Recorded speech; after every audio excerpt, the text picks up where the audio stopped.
Chase the Vision with Mashman.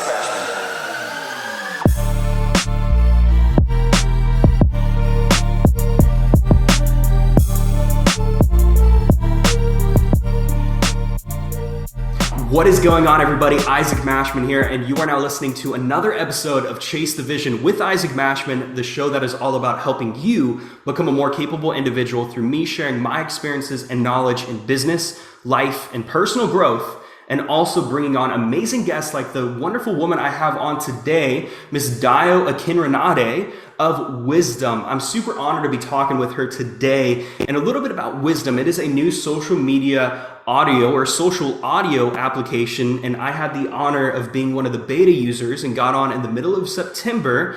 And I'm super honored to be having this conversation because this is an app that I was on for, almost a month prior to its launch and then after its launch. And I've spent literally, dozens of hours on it, got business through it. And I'm like, man, Miss Dayo, I want to have you on. So Dayo, how are you doing today? I am excellent, Isaac.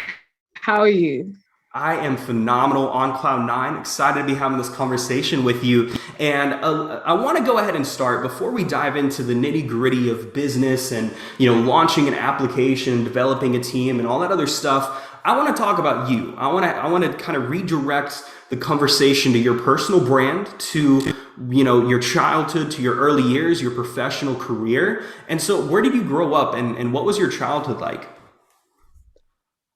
I grew up between two cities, London, UK, and Lagos, Nigeria. So I had a multicultural childhood, which I feel very privileged to have had because I think it gives like a duality of perspective. I am the oldest and I have three younger siblings. So I think that also had me grow up with a sense of leadership because it was always instilled within me that I had a responsibility and I needed to set like a good example for my younger siblings. And so overall I had a great childhood. I feel very, very happy for it. Okay. And then were you like in a family of entrepreneurs or what did your parents do? Because what I've noticed is through conversation, a lot of people are oftentimes influenced in their professional life and their careers based off of that of their parents or the lack thereof. So both of my parents, particularly my father, is an entrepreneur. I have never seen him working for anybody else. He's always had his own office, woken up and done his own thing. However, he was always very vocal and encouraging that he wanted his children to have the experience of working for somebody else and having that discipline and that, humility. And he emphasized that was a great thing to do. And he would also tell us, go and get your training and get the discipline and get the humility by working for somebody else or perhaps within a corporation. But he also said that ultimately, if you really want growth and you really want success, you're going to need to do your own thing eventually. Okay, so with that perspective, that's interesting because a lot of times when you have an entrepreneurial parent or a grandparent, they're going to say, hey, start your own business. It doesn't make sense working for another person. But it's an interesting fact that he said it would actually be beneficial to work for somebody else. Now, what was the moment in your life that you knew you wanted to start a company? Because you did go into the professional career prior to kind of jumping feet first into entrepreneurship, correct? That's correct. So my first degree, my undergrad degree, was in computer science. And from there, I was recruited into Accenture within a consulting service line as an IT management consultant. So I was delivering professional services, working primarily around financial transformation programs and analytics, and in essence, doing the whole consulting lifestyle, troubleshooting, projects, long hours, travel, and all of that.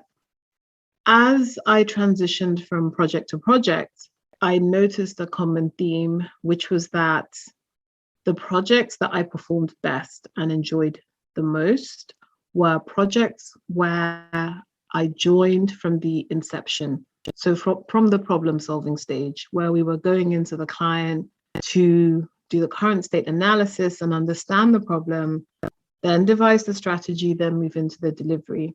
I found that the projects which I did not enjoy as much were the projects where I was joining maybe 60% of the way through. So I would join at the testing phase. At that point, the solution has already been decided, and you were joining at the end to deliver the project. And what I learned about myself was that I need buy-in as to why something has been designed a certain way. I need to feel that I've had my input into the decision-making process. And for me, that is very key to having buy-in. And once I have buy-in and I'm totally engaged, I can go in and deliver. And that, along with the fact that I found I am most comfortable in the driving seat. I'm very uncomfortable as a passenger, whether that is a literal car or whether that's a project or any kind of initiative. Like for me, it actually feels uncomfortable to sit back. So those were the signals to me that steered me towards running and starting my own company. It wasn't so much I want to have my own company. It was me looking at what are the work situations where I was conceptualizing what was being built from the start, and also being able to take a lead role. Hence the decision to start a company. Fascinating. You know, that's kind of interesting because either way, you would have gotten involved with entrepreneurship, but I imagine listening to your father telling you to go and work for somebody else prevented you from making the decision to go and start your own company, correct? Yes, absolutely. It was made very clear that my early activities, his children's early activities, was going to be to work for somebody else. And as I said, have that humility, have that discipline, also have what they consider to be that formalized training. I think, sometimes sometimes you want for your children the thing that you didn't have for yourself. So perhaps for him, where he was primarily with entrepreneurship, he was like, well, I want you to experience, working for someone else. Well, you and I were both talking prior to getting into the interview about how, you have a call coming up, and we're actually, I believe you're 7 hours ahead of me or 6 hours ahead of me right now. And you have another call that will take you until 11 p.m. And you're like, why did I choose this life? But that's the reason why you chose the life, because you want that. And I imagine, your father also had that. And then now you're actually kind of like a mirror in your own unique way with your own avenues and your own business and, what you got going on. So what was the point where you went from working at Accenture to deciding to, move in? What was the next step after that? Okay, great. So I did a stint at Accenture. I also did a stint at Deloitte & Touche, also in financial services consulting. And I would say I told myself I was going to stay in the company until I got promoted to like a manager grade. Like that was just something which I wanted to do. I wanted to know that I could do that. And so were you asking what was the moment?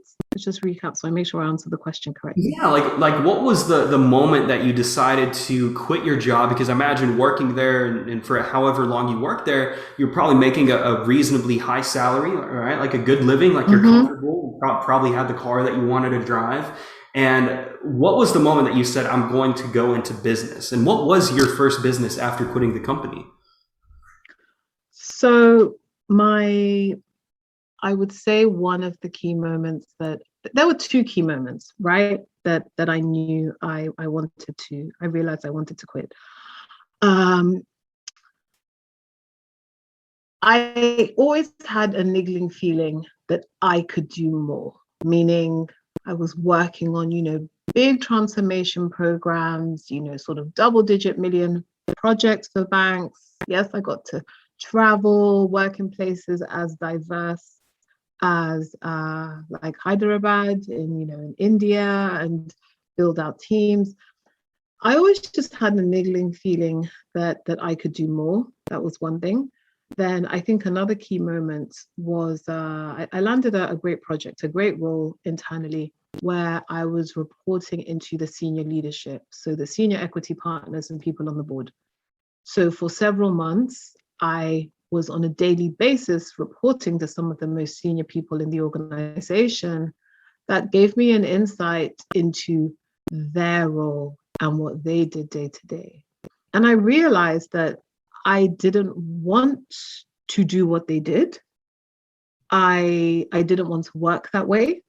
So it then became, well, Dayo, why are you here and what are you working towards? Because if I can observe the people at the sort of the apex of the organization, and that's not what I want to do, then I was like, why would I be here? Because for me, I believe being, if I was to be in a company, I'm absolutely working towards, going as high as I can possibly go. So that was a key moment, I think, when I decided.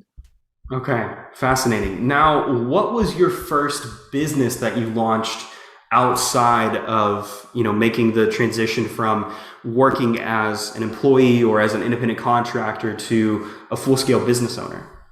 Okay, that's a great question, right? Because I think a lot of people have questions around transitioning, because it's it's a big transition. So there were a few things I did. Initially, when I had a question mark, I thought I was very sure I wanted to do this.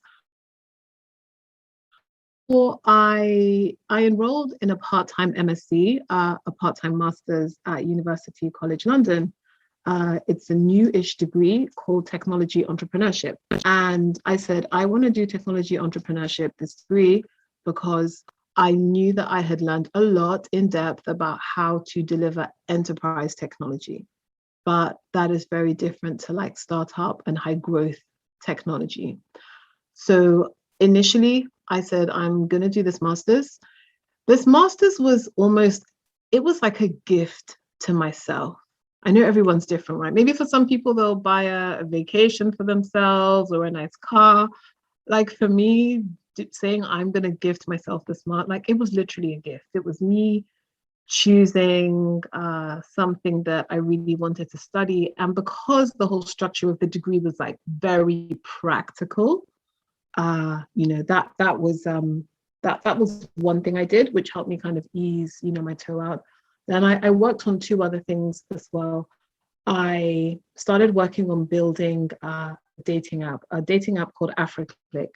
So AfriClick is a dating app, and it faces the global African community. So in essence, recognizing the opportunity that globally there are 1.4 billion people of African descent, but this is a market that has not been tapped into in terms of a cultural dating solution, because it is a different culture. People are assessing different dating points to date. I estimate it to be like a $600 million market that just hadn't been looked at. So that was also a venture I transitioned out of. And then finally, the third thing that I got involved in, and this was really by chance. So as I was transitioning out of, in essence, working in the City of London to working in London's more entrepreneurial tech ecosystem, I was very surprised at the lack of diversity, meaning I felt that once I went into tech and startups and entrepreneurship, entrepreneurship is kind of, it's meant to be accessible. But I was very surprised at the lack of diversity in terms of the founders I was meeting in London's tech ecosystem. And I started to give kind of talks about it and attend events around it. And ultimately, I connected with an organization called Capital Enterprise, who are a London tech ecosystem builder. And we conceptualized a program called One Tech. Now, to date, One Tech is the UK's largest diversity in startups program. We pitched it into the JP Morgan Chase Foundation, so they sponsored it, along with the London Mayor. And so I had a lead role on the program. My primary role was actually working with tech accelerators, so accelerators like Startup Bootcamp, Techstars, and Space Camp. And in essence, I was working with them doing organizational transformation to help tech accelerators understand why they were not founders to kind of go on their accelerators. So yes, hopefully that answers the question. Most definitely does. But I want to ask you a question because you've had multiple experiences in multiple different startups and companies that you've launched and that you've partnered with other people to launch. How important was company culture and team building when it came to the success of the startup? Because becoming number one in anything is not an easy feat. And how did you take that to your current business, which is Wisdom and the social audio space? So I think company culture is so key, right? Especially today as a company, when you are competing for talents, you can only pay people so much. And I think when you look to Gen Z and partially the millennials, we are less motivated now by money, right? Culture is key. I can definitely think of certain clients and organizations that I personally worked for as a Black woman in tech, and had the culture been better, they possibly could have retained me. But it wasn't until I left, and I know my situation is absolutely not unique. So I think culture is key, particularly with the work I did on the One Tech program, where in essence I was going into startup accelerators and getting them to take an honest look at their cultures. And they loved their cultures because it's like, we're tech, we're a startup, we're cool, we all wear hoodies, everything is great. But I think within tech and high growth tech and startups, there's often something which is known as a monoculture. And a monoculture it's an organization which is crafted in such a way, unintentionally, that only a very specific type of culture will thrive and be rewarded. And that is something I'm very conscious of. And the thing is, if you're an individual that sits within the majority of the monoculture, so potentially maybe a straight white male, they probably wouldn't see that it is a monoculture. And you'll once you kind of know the telltale signs to look for, so say for example, whenever there is a company celebration, it's alcohol always happen after working hours, like from 6 p.m. These are all things that, well, if you're a parent, maybe that might not work for you. If you're not somebody that drinks, perhaps due to religious reasons, you feel a bit excluded because things are always kind of focused around, alcohol. Or sometimes you will have organizations that have leaned in a lot to things like maybe sustainability and saying we're vegan. But when I would kind of audit these companies, and maybe I would speak to some of their employees that belong to ethnic minorities, they had specific issues that they felt where they were not being treated equally. So then there's a CEO saying, oh, we're great, we're vegan, but do you see, they're not really kind of thinking through and saying, do all of the individuals working at this company think this is an equitable environment? So for me, company culture it's very, very key.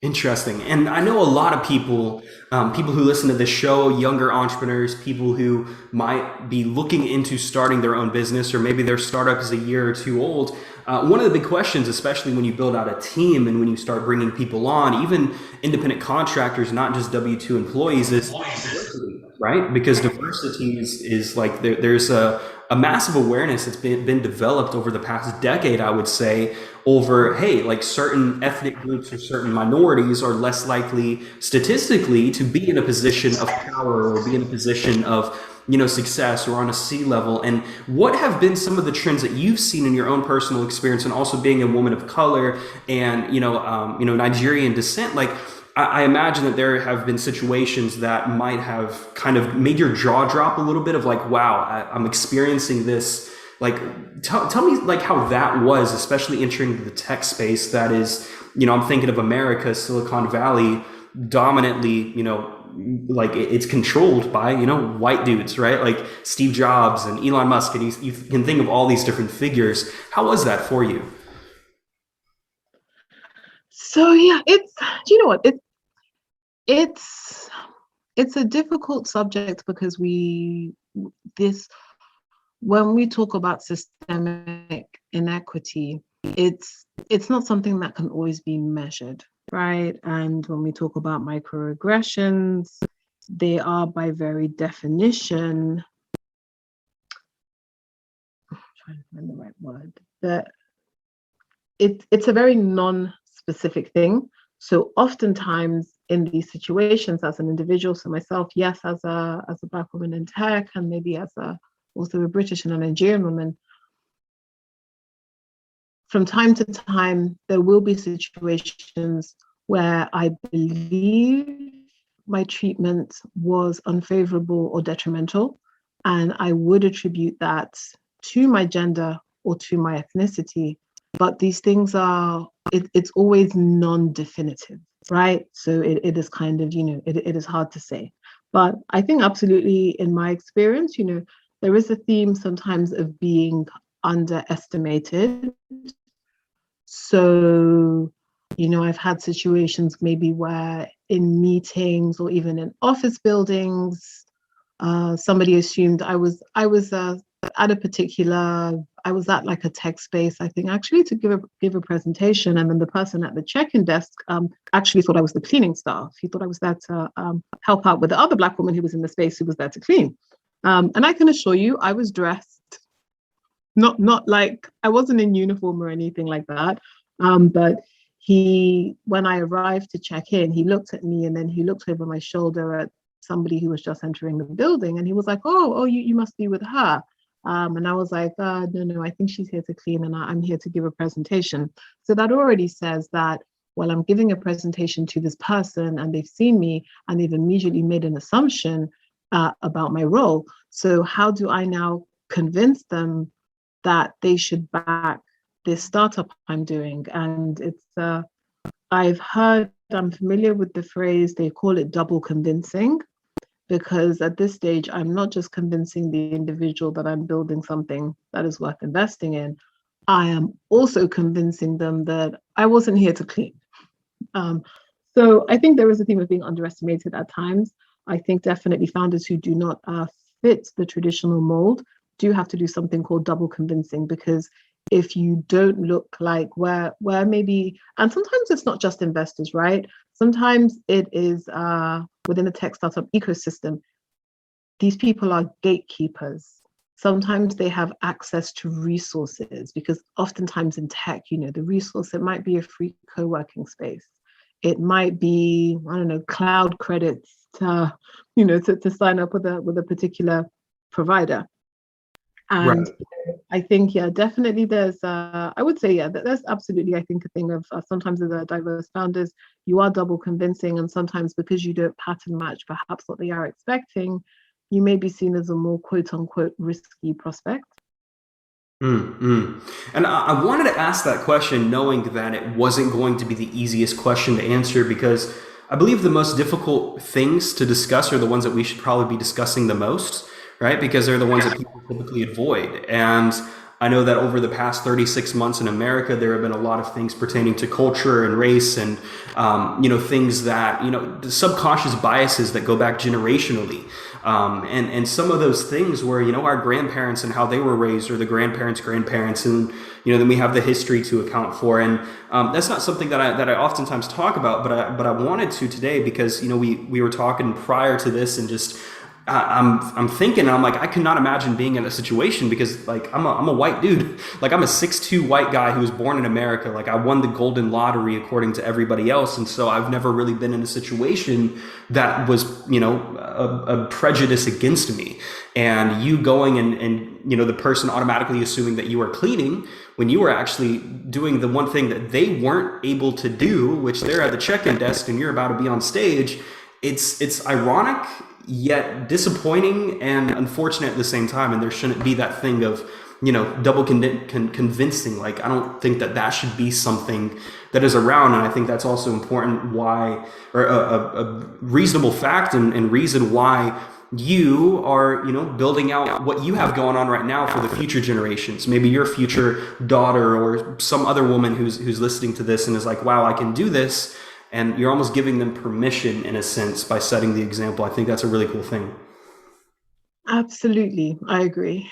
Now, I want to take the conversation and focus on Wisdom. And now, Wisdom is a social audio app, but what was your first introduction to social audio? My first introduction was Clubhouse, and I am typically not a social media person. Like, I'm not particularly big on Instagram or YouTube or Twitter or any of those things, but social audio for me, it just really clicked as a medium. I think because I think I'm a great communicator, and I feel like voice is one of the oldest forms of human communication, right? I think if we go back centuries ago, that is how we started communicating, and we started passing on stories. And I love that audio, it removes the superficial and the visual. You just focus on the voice. I think audio is more authentic. I think it helps people be vulnerable. I really just think it's the best communication. I think as a lot of us have experienced a text, because there isn't tone to accompany that. Absolutely. And there's a reason why this interview is audio only. Like we're not doing the video. I think that's kind of a direct correlation to Wisdom being audio only. Now, you were on Clubhouse. Were you on Clubhouse like super early on when it was first getting launched or after it hit momentum in 2021? I would say super early, super early. Okay. Now, who introduced you to Wisdom? Like, or not to Wisdom, but to Clubhouse? Like, what was the first introduction to that, and what was your initial response to? Because, like you mentioned, we're so caught up in the pictures and the videos and the looks and the superficial stuff. I imagine that first time that you logged on and jumped into a room was kind of a shock to you, was it not? Yeah, absolutely. And it was incidentally, it was somebody who I actually follow on Twitter. We'd never met or spoken, but we would just exchange thoughts and ideas and seem to be in sync. And then one day she posted a link, and I was hearing a buzz about something like Clubhouse. So yeah, I just clicked and downloaded and got in. And I was like, wow, this. I said, this is great, because I feel with social audio, with Instagram, it's about being beautiful. I think with Twitter, it's about having hot takes and being the fastest person to get to that hot take. Whereas Clubhouse is about talking and communicating with your voice.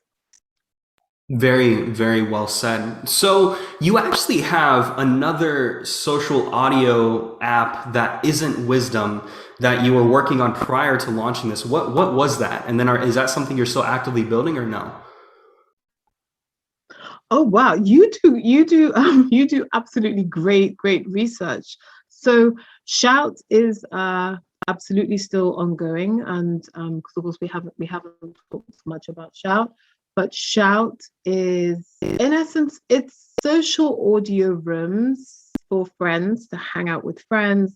The target demographic is a lot younger. And yeah, absolutely. Shout is still going, that is still going on as well.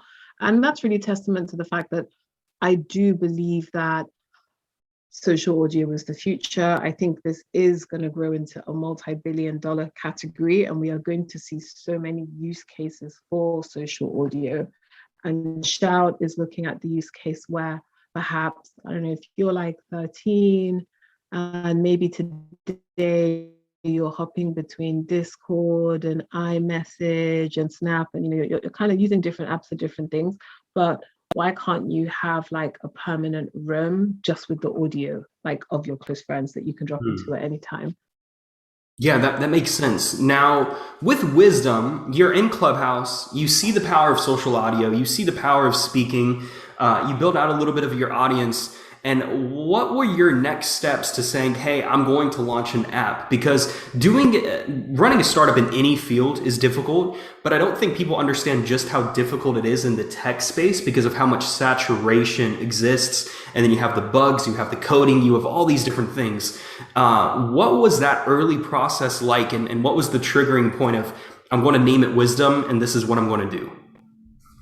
So for me, because really my life's mission and a lot of my work has been around diversity in tech, right? And where I made previous reference to the One Tech program, which was a program which I had a lead role on as a consultant, right? And One Tech was around saying, how can we increase the diversity of startup founders in London? And there were a number of work streams on the program. We shared a lot of data and we did a lot of analysis to try and work out that London is such a diverse city. Why is it that when we look at the people who are doing tech startups, that population is not as diverse? And one of the key reasons that we found, was a lack of access to mentorship.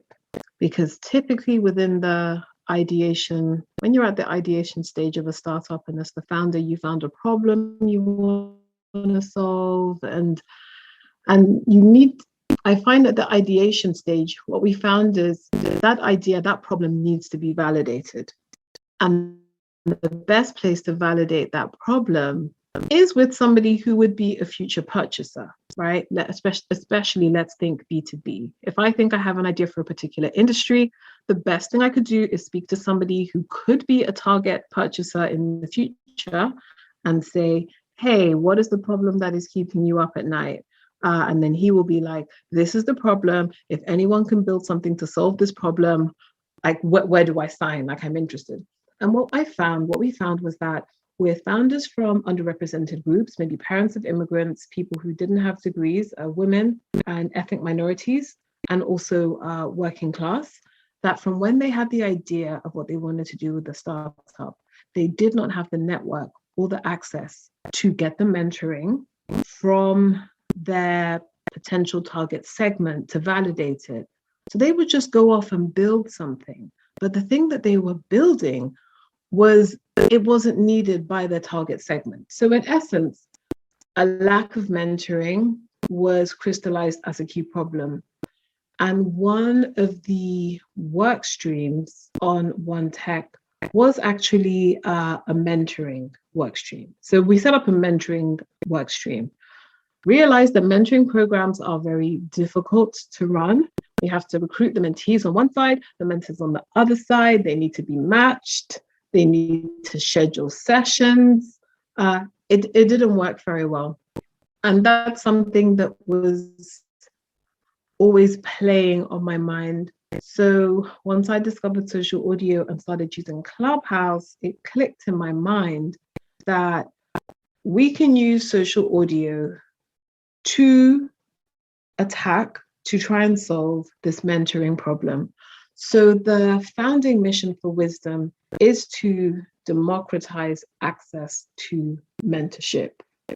And in essence, we use social audio to connect mentors or experts to knowledge seekers. That is the core of Wisdom. So on Wisdom, a mentor or an expert goes live, they give a talk, and there's an audience who can listen in. And if anyone from the audience has a question, then wisdom gives the mentor the tools to take questions from the listeners. And there is a timer. So if as the mentor, you accept a guest, because they're going to join your talk to ask a question, there is the timer that keeps the conversation moving. So for example, an expert may come and give a talk on a topic and set their timer to take 10-minute questions. And then a knowledge seeker can come up and they can ask a question. When the 10 minutes is up, it allows the next person to come up. And that's the core of wisdom. And then the other factor I would add that I think is really differentiating is on wisdom, all of the conversations, all of the talks are recorded by default. And that's because going live on wisdom is about sharing wisdom and sharing knowledge. So that knowledge needs to be captured. And that is where, as an individual, so say for example, like Isaac, you've been doing awesome content on wisdom. So say like for yourself as an individual, you have built up a profile on wisdom. And in essence, you have a library of talks on wisdom that are showing, what it is that you know. And what it means is that anyone, any time of the day, wherever they are, as long as they have the wisdom app, they can download your talk and they can tap into your wisdom. Which I think all of these different aspects and avenues is what makes wisdom, extremely unique. And at the time of recording this, guys, I want to make it clear, like, I'm not getting paid for this talk. I'm not getting paid to bring Dayo on. I'm not getting paid to work with wisdom or anything like that. And I think that's important to note, because this is something that I believe in and something that I was, a part of in the early beta and then after the launch, and still am a part of. And I've closed business through wisdom as well. And it's really about taking the relationships offline and actually having one-on-one conversations, or taking them online rather, like on a social media network or social audio network, and really talking to them one-on-one, right, in private, understanding their problems, understanding what ways you can provide a solution to them. And I think just by being kind of there, it's not so much verification, but there's such thing as top mentors on wisdom, right? And that gives you a automatic sense of credibility, because wisdom goes through and vets the mentors and say, hey, this person is doing X, Y, and Z. This person is an expert in this field. And then that creates a really diverse platform, right? Speaking about diversity of people from all different walks of life and all different kinds of businesses. And, Dayo, something that I noticed as a recurring theme of what you're talking about is you're driven a lot by data and statistics and numbers. You're a very technical person. How has that helped you? No, yeah, I would say that was accurate. And I think that goes back to my degree, my computer science degree, where I got exposed to so many different aspects of computing, right? Like computer architecture, networking, programming, and the area that I liked was data and patterns. So I think that's very accurate.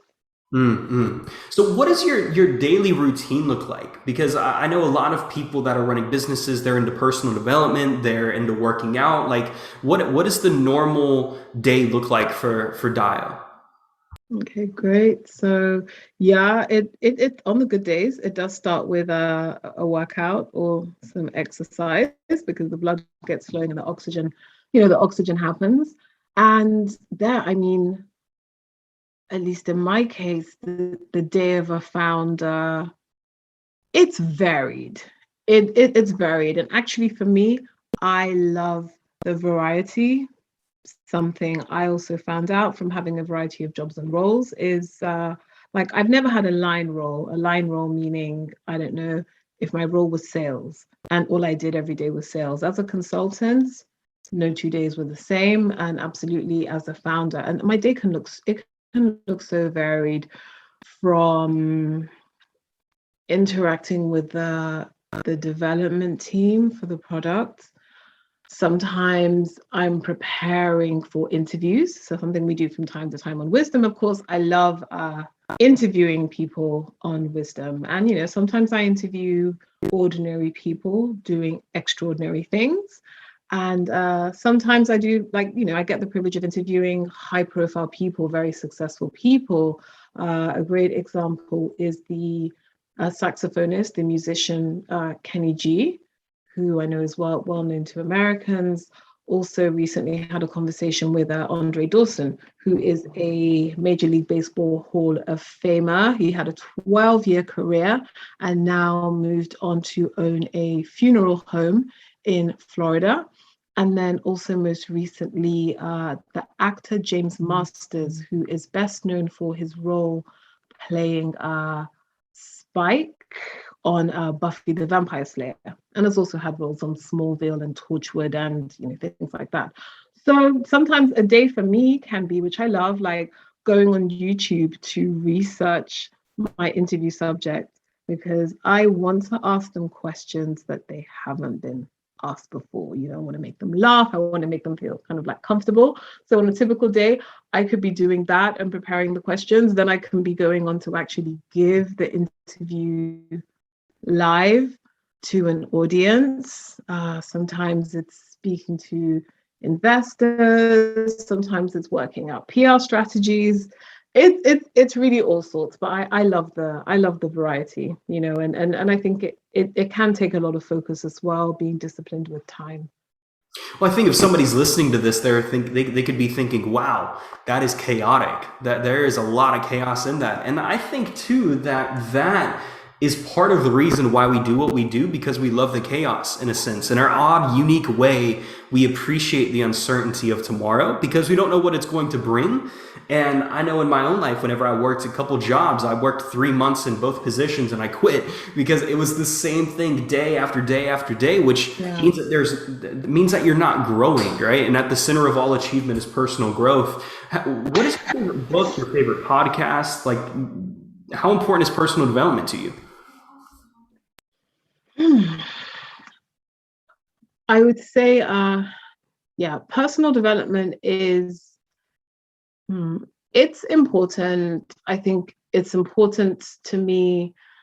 I think, you just referenced the uncertainty earlier, and a big mindset shift that I've made with entrepreneurship is embracing uncertainty, embracing the fact that I don't know what next month, next 6 months, next year is going to look like, and being comfortable with that. And I think that is one aspect. And then around personal development, I would say a key factor or thing that I know I always have to keep on working on is getting comfortable in the uncomfortable zone, and understanding that when I'm feeling uncomfortable, that is a good thing. Absolutely.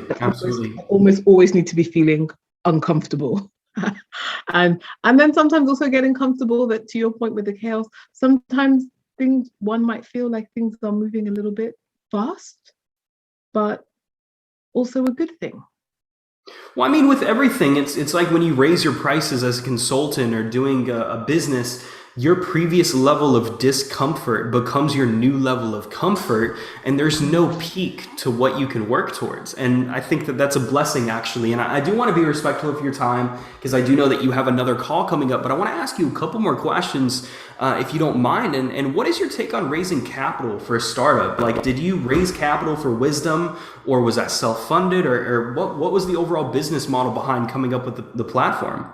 So, yes, Wisdom is backed by investments by a group of angels, a very experienced group of angels. And in terms of the strategy, in terms of how Wisdom is run, we are very lean. We're a small but mighty team. We're small but mighty, and we are a remote team distributed globally, which I find works really well, and it keeps operational costs down. Love that. Now, what are you personally working for? Because we have wisdom, right? You're working on that. You've had the other businesses that you worked on. I know that you mentioned diversity is important, but what is the long-term vision for your life? Like, where do you see yourself in the next 2 decades? The war with the uncertainty and the unknown. So I'm going to stay true to that and say that and it was definitely, I say for me, it took some mental training in saying that I feel comfortable with not knowing in 2 decades. I mean, in terms of, I could speak about my mission for wisdom, and it's not going to take us as long as 2 decades, but in the next few years, I want to be able to say that wisdom has impacted millions of people. And going back to my mission with wisdom around democratizing access to mentorship, right? And democratizing access to knowledge. Right now, I think that access to knowledge and mentorship, it's a privilege. And I think it should be a right. It should be ideally a fundamental human right. And that's where wisdom comes in. I want to have helped millions of people. I find that a lot of people today try to use LinkedIn for mentoring. So if you're maybe an individual, you need advice. I don't know, let's just use career as a situation. Maybe you want to pursue a particular career and you're trying to, get your break or, progress. People will go on LinkedIn and follow people who they see as in their field, but more advanced, and try and add them and maybe try and DM them and say, hey, can I buy you a coffee? I want to ask about, XYZ. And more often than not, those requests get ignored. I think busy people don't really go to their LinkedIn mailbox and check for messages for people that they don't know. The messages that tend to get responded to are the messages which are via a warm introduction. And I think that is an example or a perpetuation of systemic inequity, because it means that the people who have the influence and who have the knowledge are primarily sharing that knowledge with people within their network because there's been a warm introduction. And so what happens to the people who are, who don't have that network? And where wisdom comes in is, it is even already today, it's enabling people to tap into the wisdom of individuals who in their day-to-day lives, they would probably never have a chance of meeting them. But with wisdom, you can listen to their talks, you could follow them when they go live, you'll get a notification, and you can join their queue and take a question. So that would be that aspect. I would also say in terms of the medium term for vision for wisdom as well is, let's talk about the creator side as well. I'm very passionate with what I call and others have called the creator economy, but the economy of the middle class creators. So those are creators who perhaps have between maybe 1,000 to 500,000 followers, which is, I believe, known as the middle class of creators. I find with the bigger social networks, TikToks, Instagrams, and YouTube, they tend to share their profits and the majority of their benefits with their upper class of creators, people who have 500,000 and above multi-million followers. I think they benefit the most. And I think the middle class of creators I think they are just not a priority. And a key aim for wisdom as well is to impact the middle class of creators. And that is why, we launched wisdom with MentorCoin. And MentorCoin is a virtual in-app currency within wisdom. And creators earn MentorCoin in proportion to the number of minutes that people listen to them. And when the mentor coin is accumulated, a mentor can cash out their mentor coin for a gift card, which can be used at a number of outlets, so places like Amazon, Starbucks, and Target, or they could choose to donate that gift card and that amount to charity. And the idea behind the mentor coin to launch with was I felt it was important to launch Wisdom with something for the creators, something to acknowledge the creators that, we see you're here creating content, and if you're giving a series of great talks on wisdom, like, the platform should at least buy you a cup of coffee, or a proverbial cup of coffee. Now, and that is the first feature that we've launched with. What is an absolute priority on our roadmap with Wisdom is also helping our creators to monetize, but with traditional money. And I cannot say today exactly what is that going to look like, but the objective is to help creators to monetize their expertise. So I think all too often today we'll have our brains picked. There is often not a reward for that. But why shouldn't it be that, I can say, Isaac, for you, if I'm interested in understanding about building my personal brand and I follow you on Wisdom and I listen to a few of your talks, maybe I want to have a one-to-one advice mentoring session with you, and I want to pay you through the Wisdom app. So we're not going to go offline and exchange Zooms and schedule back and forth. No, we're on Wisdom. It's audio. Let's get into a one-to-one private session now, and let me tap into your wisdom. So I would say, like, those are the big priorities for Wisdom. Man, a ton to unpack, but absolutely love everything that you mentioned too, because it points to the uniqueness that Wisdom has. And that was part of the reasons why I stuck with it. From the moment I got my first email saying, hey, we'd like you to be a top mentor, up until actually getting onto the app, I saw a bunch of different benefits, right? I saw the mentor coin as, okay, that's a way to monetize the audience. Cool. Like, okay, get a cup of coffee or get an Apple gift card or something like that. But where I saw the value was the one-on-one aspect, and being able to touch, maybe 100 or a couple hundred people listening to one talk live directly and answering their questions, providing them with value, which also helps you build out your personal brand. And so really, Wisdom is a personal branding machine while also being a machine of value. And I'm super stoked to see, what the future has in store. And Dayo, where can people find you, and where can people download Wisdom? Yeah, and I just want to say before I go on to that, Isaac, I think you've encapsulated it perfectly in terms of, from a creative perspective, Wisdom is about building out your personal brand, of which audio should be. I think audio should absolutely be a part now, a part of anyone's personal brand, and monetizing your expertise. And so, to your point, to anyone listening in, right now, Wisdom is we are currently just on iOS at the moment, but Android is being worked on and it is in the works. So you will currently find us in the Apple Store. Just go in and search for Wisdom. We will absolutely come up. If anyone is interested in going to the website, we are at wisdom.audio. And on all social media channels, you will find us at Join Wisdom. And those links are also on the website. And if anyone is interested to follow me personally, you will find me on primarily Twitter and a little bit of Instagram. My handle is Dayo AKK.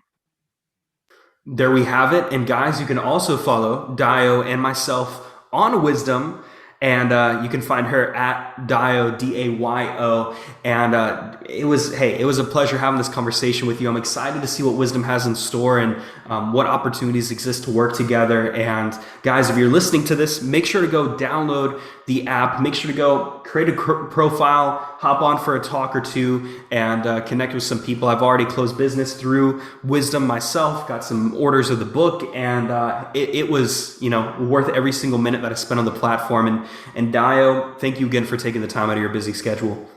Isaac, thank you so much for having me. I'm so glad we did this. And as you said, I'm loving that this is a real unbiased testimonial in that you've already closed business through wisdom. Yes. You know, that's amazing. It means we're already making a difference. Absolutely. I mean, hey, you made a difference in my own life through that. And yeah, guys, you just got done listening to another episode of Chase the Vision with Isaac Mashman. This is episode 86. And I am getting back on track with episodes every Monday and episodes every single Friday with amazing entrepreneurs, business owners, creators like Miss Dayo. And without further ado, I will catch you later. And make sure to leave a review, rate, review, and subscribe. Share this episode with a friend, not running a bunch of advertisements taking up your time. And until next time, much love.